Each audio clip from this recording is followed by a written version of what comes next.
Hey there, guys. All right, today we are gonna start watching a new channel. Well, a new channel to me.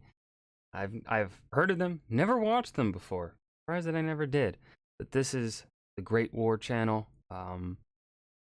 So the outbreak of World War I, how Europe spiraled into the Great War. Week 1. We'll see guys like me reacting to this series or not. Test. Otherwise, if you don't like me watching them and I don't get views on this, then I'll just watch them myself. But yeah, I love the set design here. Damn. And I love the map. Sucker for maps. Anyways, so I don't know what to expect here, but before we dive in, make sure you check out the links below in my description box or in my pinned comment. Got a link to my gaming channel here on YouTube and a link to my Twitch channel. Would love it if you threw me a follow and hung out in the chat over at Twitch. So let's go ahead and dive into how Europe spiraled to the Great War with their system of alliances, assassinations, imperialism, nationalism. My name is Indy Nidell, and this channel, The Great War, is going to cover the First World War week by week as it unfolded 100 years later, from today until November 2018, so you can really get a sense of just what happened as it happened. The active weeks, the passive weeks, the weeks of carnage, and the weeks of hope, we'll follow them all one by one. And we've made a couple of special episodes about the prelude to war so you can get some idea of all of the forces in motion. We've also made a special episode about the assassination of the Archduke and his wife, as it was one of the pivotal moments in our history. All three of these episodes God, the Archduke's eyes. will come out in the next few days. Ooh, nice intro. I like the intro. 100 years ago today, on July 28, 1914, the Empire... Hold on, this is a video made in 2014? Dude, the quality on this video does not scream 2014. This screams like like a 2019 like quality. What? Damn, they got camera quality. Shit. of Austria-Hungary declared war on the Kingdom of Serbia.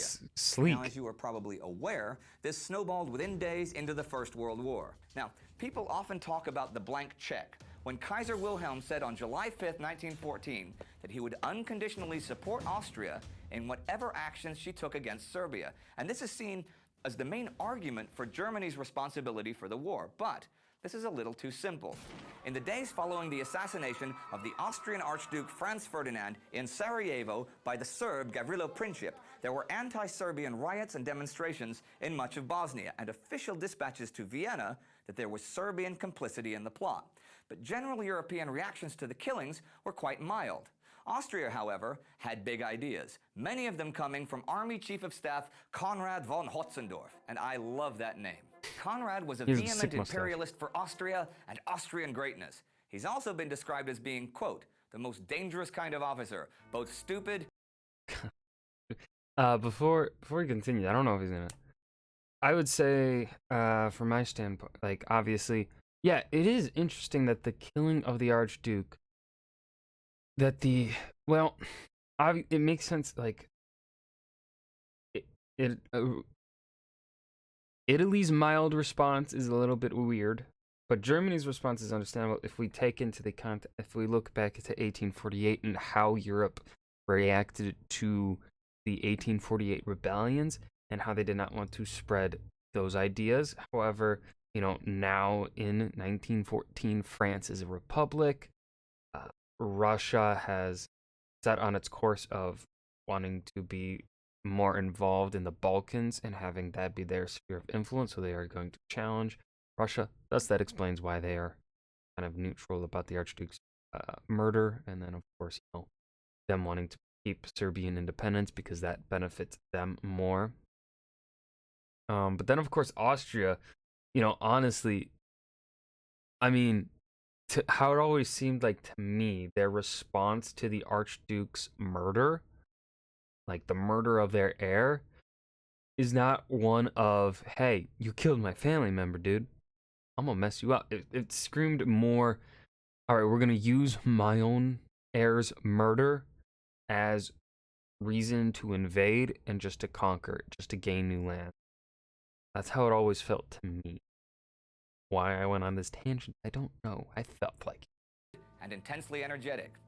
There you have it. In fact, in the year and a half before today, 1914, he asked his government to go to war no less than 26 times. And it's very important to note here that his main counterweight, the man who repeatedly urged Emperor Franz Joseph against war with Russia or war with Serbia, not to listen to Conrad, was Archduke Franz Ferdinand, now deceased. The assassination was... Yep, Franz Ferdinand, they killed probably the wrong man. Conrad, a heaven-sent means to curb Serbian power and ambition.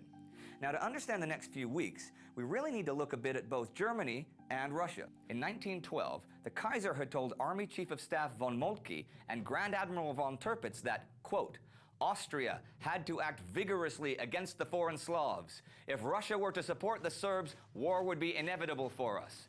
Although we think of pre-war Russia today as a backwater, this was not really the case. Russia had become the world's fourth largest economy by 1914. Okay, shortage of money had always meant before that she had never been able to build and equip her army like the Germans could, but more importantly, her railways. By 1914, though, Russian currency was on the gold standard, and the railroads were booming, and Russia would be able to easily and quickly defend her borders in only a few years. Now this was a big fear in the German high command, since Russia obviously had the manpower advantage. Once her railways were a match for Germany, well, German Chancellor von Bethmann-Hollweg's diary from July 7th tells us these thoughts, that Russia had become a nightmare, and that the German generals say there must be a war before it was too late. By 1917... All right, so as I've said numerous times in various videos, is that historically France, up until pretty much from the medieval time, roughly the early medieval time period, to I would say from Charlemagne to 1870, you could say France was the premier land force on Europe. They were the military powerhouse of Europe for that whole time period. That's what I believe.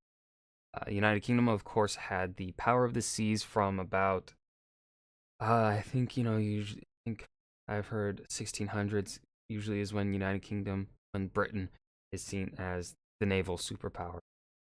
France, I would say from Charlemagne to 1870, the unification of Germany, that is the time span of how long France pretty much has been seen as the premier superpower. But here we are in 1914, Germany about to face off again, knowing that it's about to face off against both France and Russia. It knows it has a war coming with both of them because of the known alliance system of Europe at this time. United Kingdom was not in the picture yet. It was believed that they would stay independent, and there was also hopeful thought throughout Germany that even if they invaded Belgium, that the United Kingdom would stay out of it. They weren't too certain on it. They felt. I don't really know for sure, but if I'm remembering right, they felt pretty safe. They felt safe that actually United Kingdom would leave them alone. They were wrong with that. But yeah, here's Germany, more worried about Russia than it is about the historical premier land force of Europe, the French, which shows either how far the French have fallen or just how knowingly superior the Germans felt that they are to the French. And perhaps, of course, the reason they feared Russia the most is because Russia could bring in a lot more soldiers than France, and just the size of the country itself. I'm not sure, but that's all. I've always found it kind of funny how Germany viewed Russia as the bigger threat, despite France being the historical land power of Europe. Germany has no hope, so better 1914. As an aside here, this was the opinion of the generals and some government leaders, but it was not the opinion of the German people at large. You see, Germany had the largest population of socialists in Europe, and they and others comprised a big anti-war segment of society. So the Kaiser wrote on June 30th, the Serbs must be disposed of, and right soon. And he did pledge German support for Austria, and he did tell the Austrian ambassador on July 5th that should war between Austria-Hungary and Russia prove unavoidable, Germany would be at Austria's side. However, and this is really important, he also told his chancellor that he did not think there was a real prospect of war, that Russia was not close to being ready. The next day, he went on his annual 3-week vacation cruise to Norway, which is kind of not what you do if you were basically the most powerful man in the world and you were about to go to a major war. So in spite of it all, A world war was not on the Kaiser's mind. Huh. I've never heard that perspective before.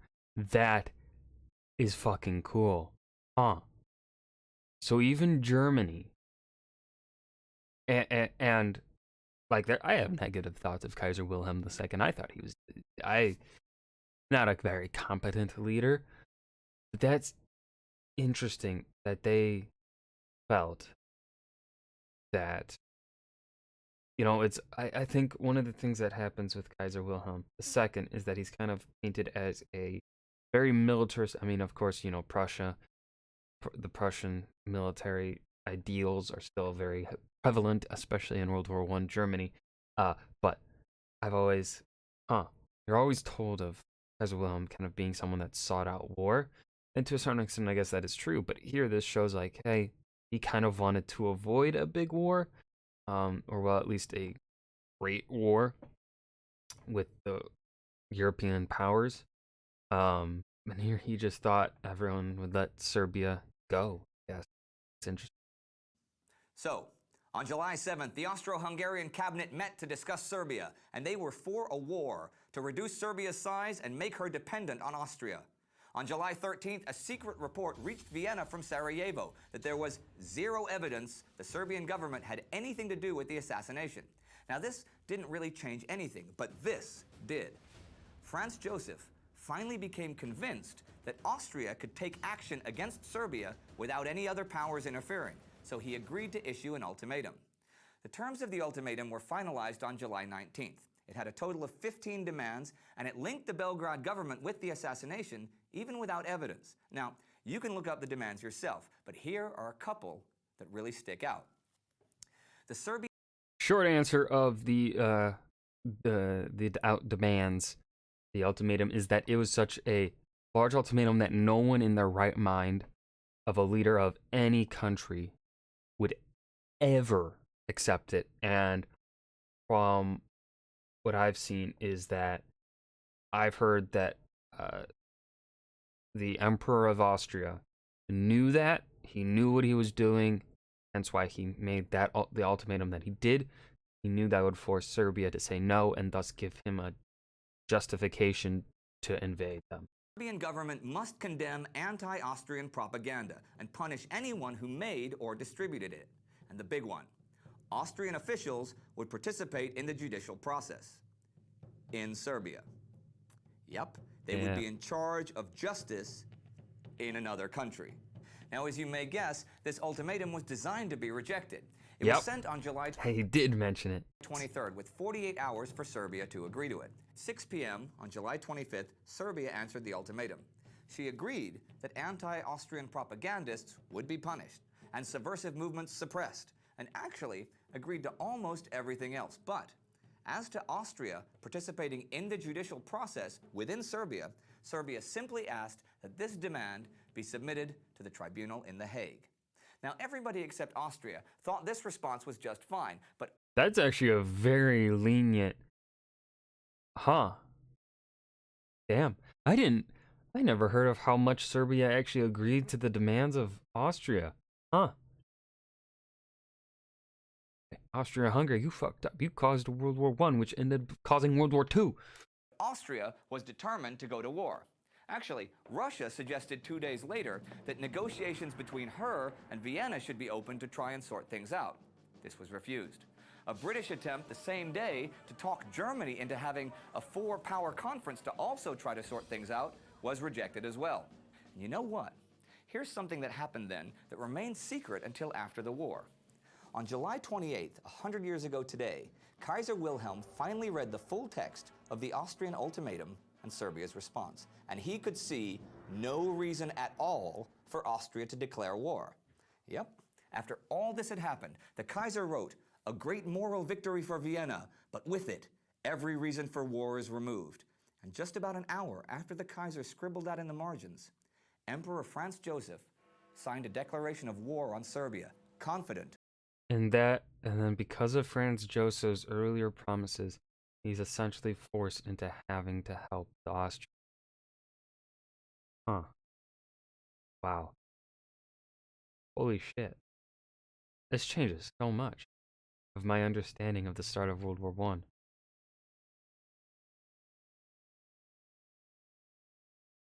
Wow. I'm actually like, huh? Of Damn. German support. And that declaration would turn out to be the death warrant of his own empire. We'll see you next week. Click subscribe to get each and every episode. Wow.